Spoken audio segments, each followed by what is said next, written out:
Welcome to the QWorks study on how writing, what we call reflective writing, affects individual inspiration. This presentation will give you a quick background on some of the powerful principles we teach to organizations, leaders, and managers.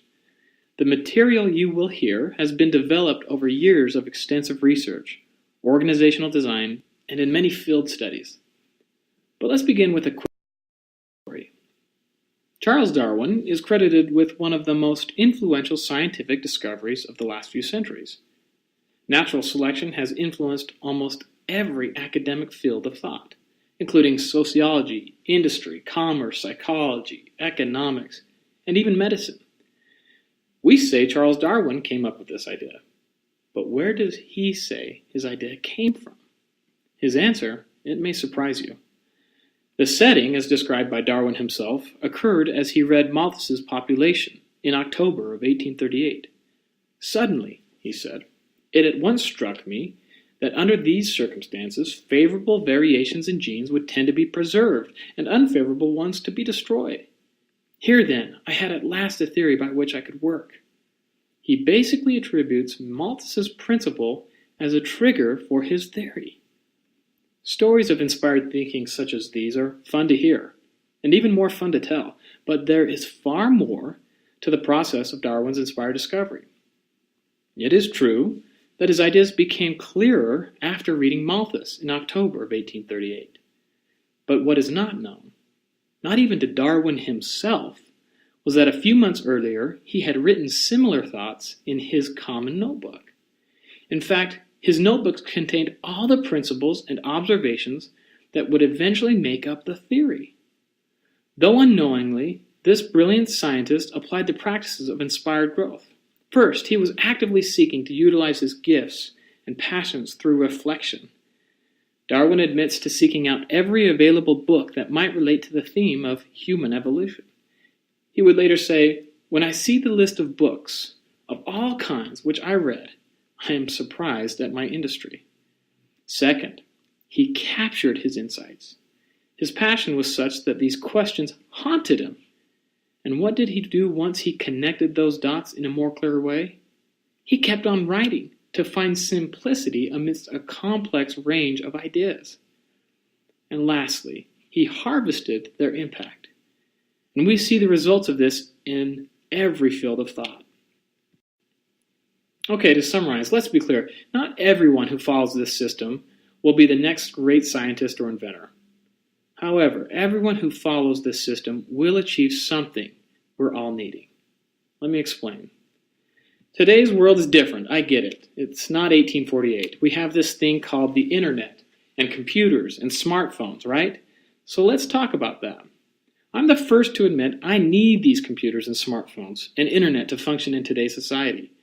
I mean, none of us want to be a caveman scratching away with sticks at the walls. But what is not fully appreciated today is how these innovations affect our thinking. In fact, it's a little scary. Research has shown that our increasing use of these technologies has weakened the kind of mental capacity for deeper thinking, inductive analysis, creativity, and even reflection. Instead of me giving you all the statistics and science, because believe me, there is plenty, let me ask you this. Has the internet given you more time to spend with your kids? Are you reading more books, just like Darwin? Do you have a better understanding of your purpose at work with your family? Scientists call this the productivity paradox, meaning that technologies created to increase productivity often fail because they introduce complexity and facilitate far more information than we can effectively process. I would actually be willing to bet that a few of you are trying to look at other websites, emails, or projects during this presentation. You think, in fact, that you're multitasking or getting stuff done. But in reality, you are incurring what scientists call switching costs. Did you know it takes 10 to 15 minutes just for you to get back to your mental focus when you switch to read an email? This means our minds have become increasingly unable to go deeper. We are not accessing our best thinking. Instead, we live in a state of quick thinking, where we merely react to the deluge of data and information around us. They call it the data smog. Sometimes, if we are disciplined enough, we find time to be more deliberate in our thinking. And you know what? The results are astounding. Innovation, creativity, and understanding increase. The light bulb goes on, and we have those wonderful moments where we say, aha. We begin to learn more about the world around us. What QWorks helps organizations and individuals do is go to an even deeper level. We call this inspired thinking. We have asked thousands of professionals one simple question: what inspiration is and what it is not. Their answers vary. Or rather, the words they use to describe inspiration are always different because everybody has unique experiences and brings their own context to the answer. But a common theme emerges based on their backgrounds. Some identify inspiration as a spiritual experience. Others see it as making deeper connections. Some see it as a mere form of innovation or creativity. These individual interpretations are important not because one is more right than the other, but because they provide a platform for any person to identify inspiration when it happens again. What most people lack is both a system and a tool to facilitate that experience. Let me give you a quick example, because it doesn't have to be profound just like Darwin's. In fact, most often it's more subtle, but the impact and effect is deeply rewarding. One of our clients works as an attorney for a small city.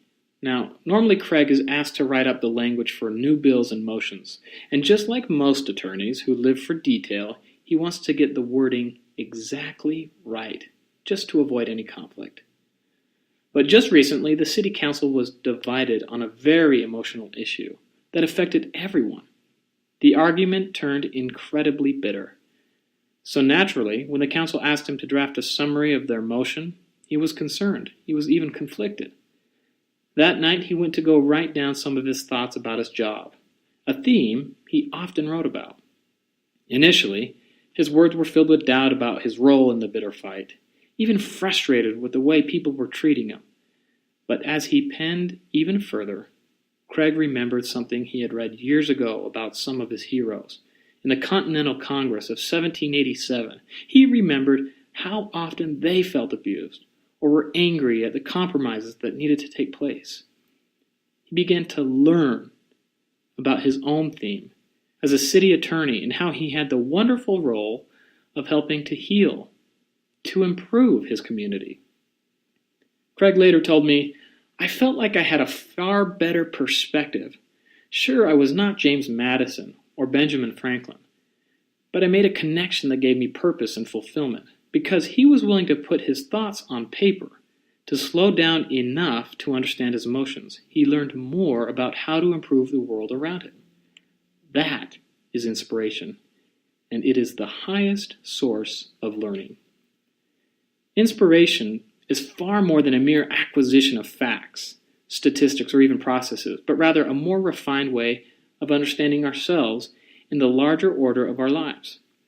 What is most interesting is that the words often describe a fusing of both emotion and intellect. The effect of inspiration is always positive, and it instills both energy and purpose on a given topic or theme. Both the mind and heart grow, and therefore inspiration is the highest source of learning. It is a newfound understanding of principles that provide meaning and purpose. And one of the most profound ways of harvesting that inspiration is by writing.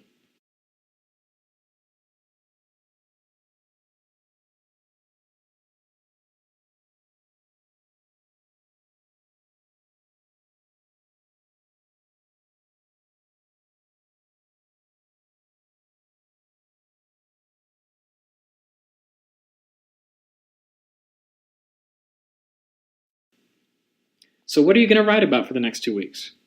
Here are 3 practices we teach. First, identify your themes. We are all in different contexts and as such have different needs. These needs often press upon us, consume our minds, and require reflective thought and consideration. We call these themes. Now, everyone has seen A Christmas Story. You may remember when Ralphie gets his assignment in class. Take a look. Boys and girls, I'm going to give you an assignment. I want you to write a theme. Boys and girls, I'm going. We all know Ralphie's great need. Despite his classmates complaining, how excited was he to develop his thoughts on the famous Red Ryder BB gun? Make a list of the different themes in your life that are important to you. For example, you may have a theme for exercise or health, spouse, family, travel, personal development.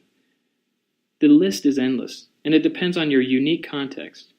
If you're Ralphie, your first theme would be a Red Ryder BB gun. His other themes might be school, friendship, family, lessons from swearing, or perhaps ideas on how to deal with bullies. In a moment, this presentation will conclude, and I would ask you to take 2 minutes and write down 4 or 5 of the themes in the notebook we have provided. Once you have identified those themes, you'll be surprised as how they serve as triggers, and you'll start to see different things throughout the day that give new perspective on that theme. That's when the secretary of your brain, the reticular activating system, he'll bring to attention all that you might want to understand more fully. Identify and write about your talents within these themes and how you can apply them to improve upon them. I can promise you this, you will walk away from one session with a more concrete understanding of what this theme means and its value in your life. Second, throughout your busy day, you may have meetings, unhappy teenagers, reports to read, or phone calls to make. We all have activities that are timely that we have to accomplish. But what we have learned as a result is to dismiss those triggers that come because of the business or busyness. Don't do it. Those triggers are powerful cues that are desperate for increased learning and clarification. You need to dive into them like it was your mom's pie. In fact, that is exactly what they are, pie. P, phrases you hear that intrigue you, inspire, or require a question. Insights that could mean something bigger. Emotions that you feel in any given moment or theme. Inspire triggers can come anywhere and at any time, so be ready. Just last week, I was in a meeting with a very successful inventor. Everybody acknowledges how smart he is. I was surprised, however, as I realized how little he smiled when he talked about his projects. Now, I don't know if it was a bad day for him, but I had a small insight, an inspired trigger that affected me. I wrote it down in my notepad. Wow, what a smile can do or what it cannot do. The next day, I began to write about the experience. I began writing with my feelings about how this cold demeanor made me feel. But soon I began to realize that sometimes people tell me I'm too serious. And it occurred to me, I needed to be much more deliberate in my effort to smile. I learned that too often I chose work over the perspectives and feelings of others. So what I thought I knew in the beginning led me to a far more important lesson. All thanks to that little trigger I had. My learning, it was far more profound. When you have these triggers, phrases, insights, and emotions, take note of them during the day. Quickly note them down. Later you can write upon them. You will be amazed at the depth of learning that can take place if you actually develop them further. Lastly, if you have written a few minutes on a given theme or an inspired trigger, try summarize your learning by simply asking, what have I learned? How has my perspective shifted or evolved? One question that always leads me to go deeper. What personal talents do I have with this theme? What experiences or gifts have come as a result? What am I passionate about? So here's how the rest of the study is going to play out. You've been each given a small notebook for your writing. Make your list of those themes. Take a notebook with you all the time. Having a pen nearby is also really helpful. Triggers will hit you at some of the most unlikely times.